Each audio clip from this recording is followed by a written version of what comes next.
Tracy, some might argue that in 2015 that that there's no longer need for an LGBTQ specific media outlet. Thanks to the end of DOMA and Don't Ask, Don't Tell, the LGBT community has been embraced almost by the mainstream media.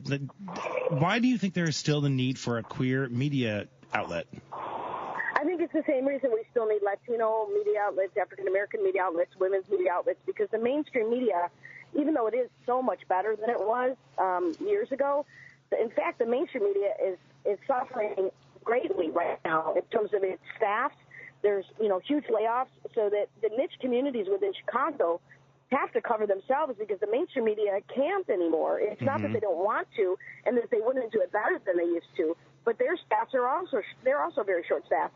So I think that I actually feel there's this resurgence in need for what the kind of stuff we cover about our community. We certainly covered the end of DOMA this summer, but in that same issue, we had another 20 stories on a variety of other things that were happening to the community, whether it was youth homeless issues, seniors issues, AIDS issues.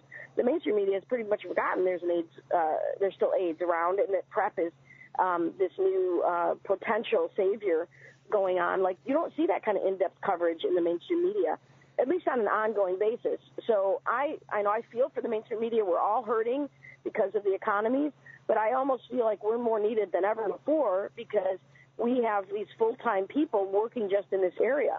We did an analysis a couple weeks ago on the big, on about 14 different LGBT and AIDS organizations and their budgets and staffs and all that kind of stuff. That's not the kind of dig-down stuff that the mainstream media is going to do. So we feel like we still serve a purpose, both in covering and validating the work of the tremendous number of volunteers in our community and people that are still struggling. So I feel like every week we always have far more than we can use in print and online, and far more stories that we can even get to covering.